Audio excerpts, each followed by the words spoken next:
Welcome to Telugu classes by పూర్ణిమ.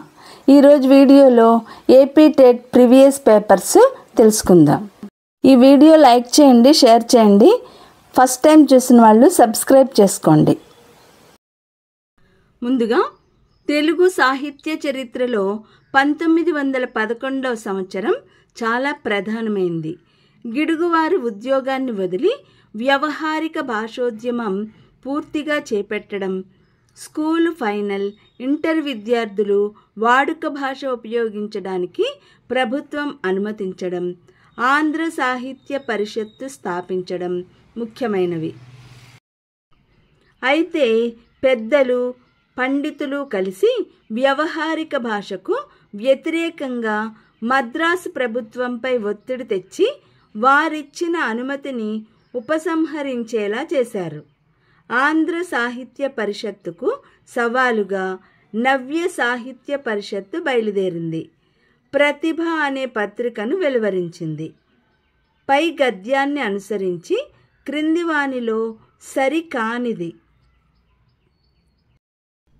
పండితులు ఒత్తిడి తెచ్చిన ప్రభుత్వం విద్యార్థులకిచ్చిన అనుమతిని ఉపసంహరించుకోలేదు అనేది సరికానిది. సామాజిక ప్రయోజనాల కోసం సాహిత్యాన్ని వినియోగించాలన్న సత్యం వీరేశలింగం గారికి తెలుసు. గురజాడ అప్పారావు గారికి తెలుసు. ఫ్యూడల్ వ్యవస్థలో జీవిస్తున్నప్పుడే రాజభక్తి కన్నా దేశభక్తి దొడ్డదని గుర్తించింది రెండవ వారు. తెలుగు సాహిత్యానికి జాతీయ దృక్పథాన్ని గురజాడ నేర్పితే అంతర్జాతీయ తత్వాన్ని మప్పింది శ్రీశ్రీ. రాజకీయంగా దేశ స్వాతంత్ర్యం కోసం ఉద్యమాలు సాగుతున్నప్పుడు భాషా స్వాతంత్ర్యం కోసం సాహిత్య రంగంలో సమరాలు చేసిన ఉద్దండు గిడుగు రామ్మూర్తి గారు.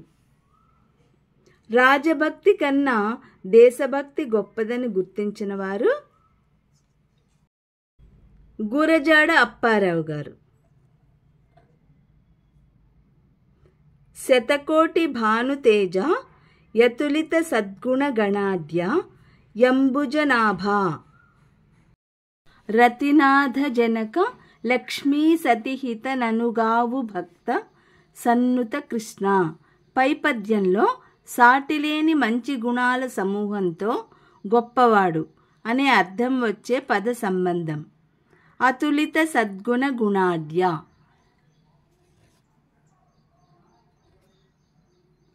ఆచార్యునకెదిరింపకు బ్రోచిన దొర నిందసేయ బోకుము కార్యాలోచనములొంటిజేయకు మాచారము విడవబోకుమయ్య కుమార. పై పద్యంలో ఒంటరిగా చేయకూడనిది కార్యాలోచనము. రావ్ అన్న కలం పేరుతో రచనలు చేసింది బులుసు వెంకటరమణయ్య. నా బాల్యం పాఠంలోని ఇతివృత్తం. కళలు.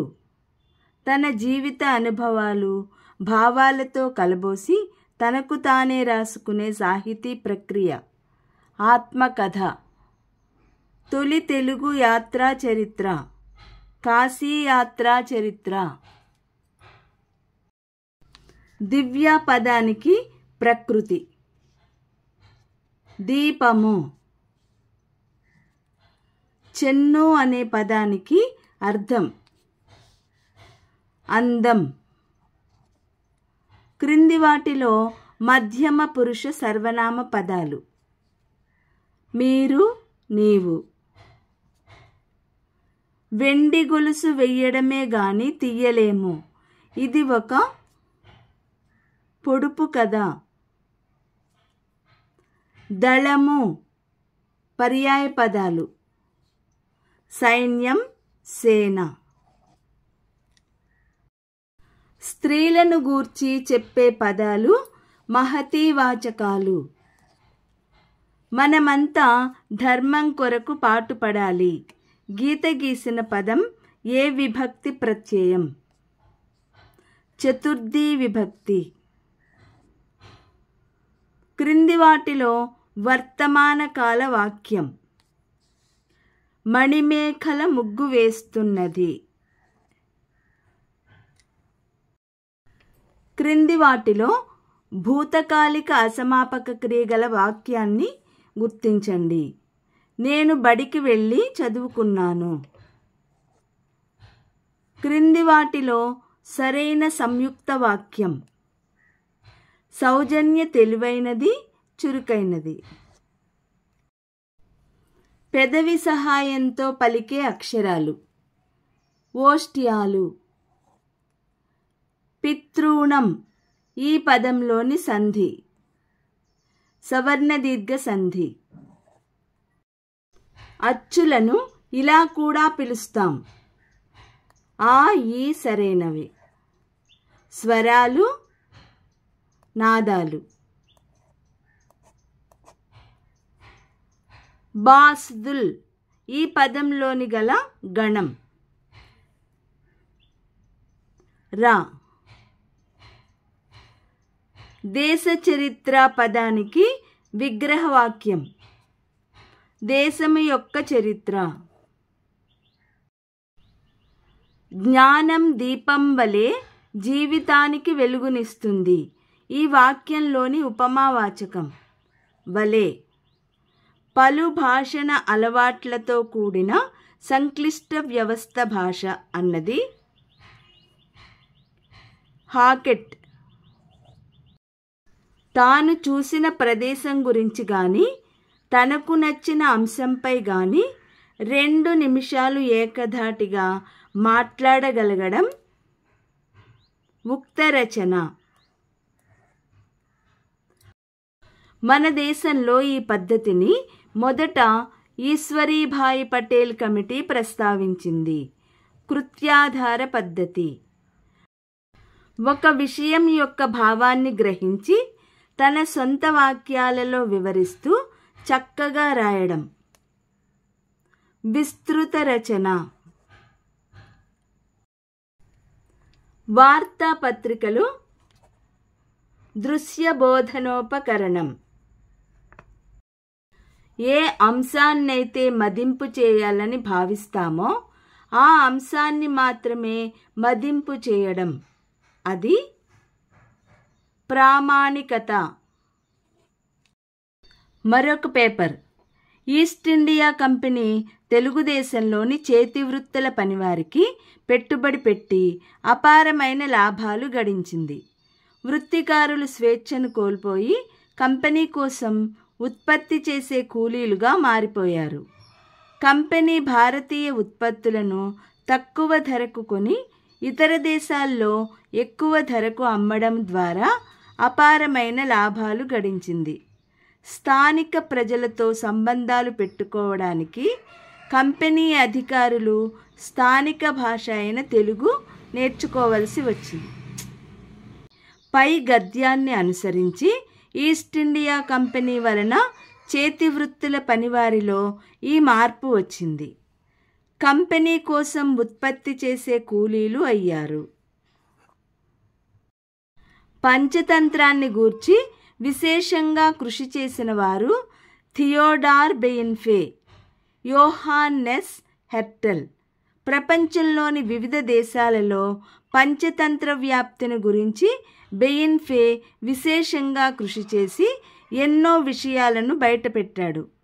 వివిధ పంచతంత్ర ప్రతులను పరిశీలించి అధ్యయనం చేసి వాటి స్వరూపాలను నిర్ణయించడమే కాకుండా శాస్త్రీయ పద్ధతిలో కృషి చేసి మూల పంచతంత్ర స్వరూపాన్ని కనుక్కోవడానికి కృషి చేసిన వారు హెర్టెల్. పంచతంత్రం 50 భాషలలోకి అనువదించబడిందని హెర్టెల్ తేల్చాడు. పై గద్యాన్ని అనుసరించి క్రింది వానిలో సరికానిది. వివిధ పంచతంత్ర ప్రతులపై అధ్యయనం చేసి స్వరూపాలను నిర్ణయించింది బెయిన్ఫే. అలయక సొలయక వేసట నొలయక కరి మకరితోడ నుద్దండత రాత్రులు సంధ్యలు దివసంబులు సలిపెన్ బోరొక్క 1000 సంవత్సరముల్. అలయక సొలయక మకరితో పోరాడినది. గజము మానధనుడాత్మధృతి జడి హీనుండగువాని నాశ్రయించుట ఎల్లన్ మానెడు జలముల లోపల నేనుగుమెయి దాచినట్టు లెరుగుము సుమతి.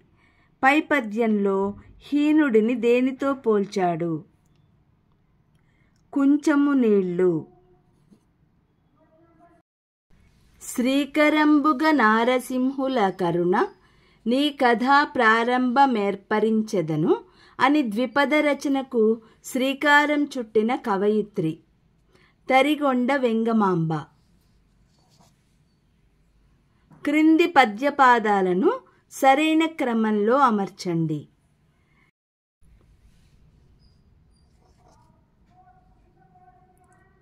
రాజు చేతి కత్తి రక్తంబు వర్షించు. సుకవి చేతి కలము సుధలు కురియు. అతడేల గలుగు యావత్ ప్రపంచంపు. నీతడేల గలుగు నిహము పరము. క్రింది వాటిలో సహానుభూతి ఇతివృత్తంగా గల పాఠ్యాంశం మంచి బాలుడు. క్రింది వాటిలో సహానుభూతి ఇతివృత్తంగా గల పాఠ్యాంశం మంచి బాలుడు. మన జాతీయ చిహ్నాన్ని ఈ స్తూపం నుంచి స్వీకరించారు. సారనాథ్.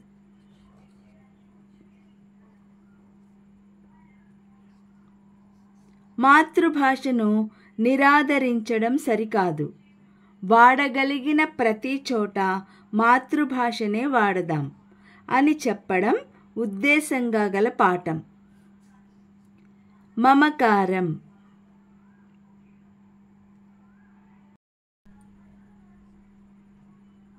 క్రింది వానిలో సర్వనామ పదం ద్వితీయ విభక్తి రూపం. మిమ్మల్ని. కుఠారము అనగా గొడ్డలి. అశ్వం పదానికి పర్యాయ పదాలు. అర్వము ఎక్కిరింత. ఆవులిస్తే పేగులు లెక్కపెట్టినట్లు అన్నది సామెత. ఉత్సాహం నానార్థాలు. ప్రయత్నం, సంతోషం. ఓగిరం పదానికి ప్రకృతి. ఆహారం. తిలోదకాలివ్వడం జాతీయం వాడే సందర్భం. సంబంధం తెంచుకోవడం. ఆ, ఈ, ఏ అనే సర్వనామాలను ఇలా అంటారు. త్రికము, త్రికములు. సంపాతి ఎగురుతున్నాడు అనేది అకర్మక వాక్యం. ఏ పద్యానికి అదే స్వతంత్ర భావం కలిగి ఉంటే అది ముక్తకం. క్రింది వానిలో సరైనది. మీరెవరు ఉత్వసంధి. పదధ్వనులు సరైన విగ్రహవాక్యం. పదముల యొక్క ధ్వనులు. నాయన వర్ధిల్లు ఈ వాక్యం ఆశీర్వాదకం. చెంపకమాల పద్యంలో మొత్తం జా గణముల సంఖ్య 16. చినుకులు ముత్యాల వలె రాలుతున్నాయి అన్న వాక్యంలోని అలంకారం ఉపమాలంకారం. నిర్ణీత అంశం లేదా విషయాన్ని బోధించిన తరువాత విద్యార్థుల్లో ఆశిస్తున్న ప్రవర్తనా మార్పును ఏమంటాము? బోధన లక్ష్యం. తిక్కనకు గల బిరుదు ఆదికవి. ఇది భావదోషం. అందరికీ విద్య అందించాలని మన రాజ్యాంగంలో పేర్కొన్న ఆర్టికల్ 45వ ఆర్టికల్.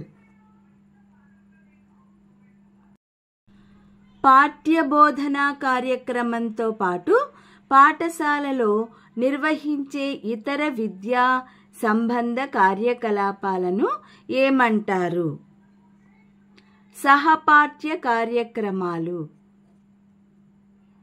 ఒక వస్తువును లేదా ఉత్పత్తిని దాని ముఖ్య లక్షణాలను వివరిస్తూ ప్రయోజనాలను నొక్కి చూపిస్తూ బహిరంగంగా చూపించినట్లయితే అది ప్రదర్శన. బోధనానంతరం విద్యార్థులు ఆర్జించిన సామర్థ్యాలను గుర్తించడానికి ఉపయోగపడే నికష ఉత్తర నికష.